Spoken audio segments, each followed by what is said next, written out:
संबंध कोई भी हो लेकिन यदि दुख में न साथ दे अपना, संबंध कोई भी हो लेकिन यदि दुख में न साथ दे अपना, फिर सुख में उन संबंधों का रह जाता कोई अर्थ नहीं, रह जाता कोई अर्थ नहीं। नमस्कार दोस्तों, वेलकम है बुक पृष्ठ के नए वीडियो में। बिहार बेगूसराय सिमरिया के जन्मभूमि से निकलकर भारतीय हिंदी साहित्य में अद्भुत योगदान देने वाले राष्ट्र कवि रामधारी सिंह दिनकर की अनेकों रचनाएं हैं जो चर्चित, प्रसिद्ध और लोकप्रिय हुई है, जिसे आपने पढ़ा या सुना होगा। दिनकर की कविताएं विभिन्न भावनाओं, आदर्शों और समस्याओं को सुंदरता के साथ छूने का प्रयास करती है। उनकी कविताओं में साहस, उत्साह और प्रेरणा की भावना अद्भुत रूप से व्यक्त होती रही है। दिनकर का योगदान हिंदी साहित्य में अद्वितीय है और उनकी कविताएं आज भी याद की जाती है, जो भारतीय समाज के लिए एक आदर्श और प्रेरणा स्रोत की भूमिका निभाती है। उनकी ही एक छोटी सी लेकिन महत्वपूर्ण रचनाओं में से एक है कविता रह जाता कोई अर्थ नहीं। तो आइए शुरू करते हैं दिनकर की कविता रह जाता कोई अर्थ नहीं।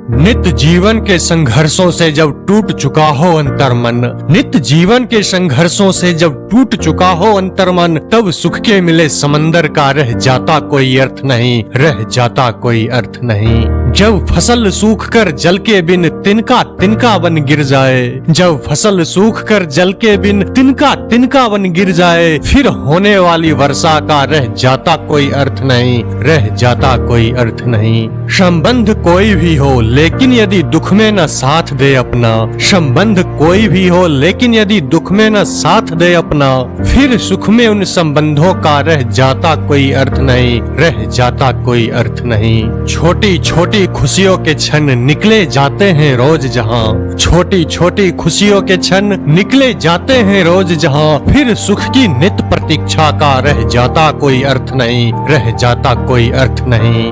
मन कटुवानी से आहत हो भीतर तक छलनी हो जाए, मन कटुवानी से आहत हो भीतर तक छलनी हो जाए, फिर बाद कहे प्रिय वचनों का रह जाता कोई अर्थ नहीं, रह जाता कोई अर्थ नहीं। सुख साधन चाहे जितने हो पर काया रोगों का घर हो, सुख साधन चाहे जितने हो पर काया रोगों का घर हो, फिर उन अगिनत सुविधाओं का रह जाता कोई अर्थ नहीं, रह जाता कोई अर्थ नहीं, रह जाता कोई अर्थ नहीं।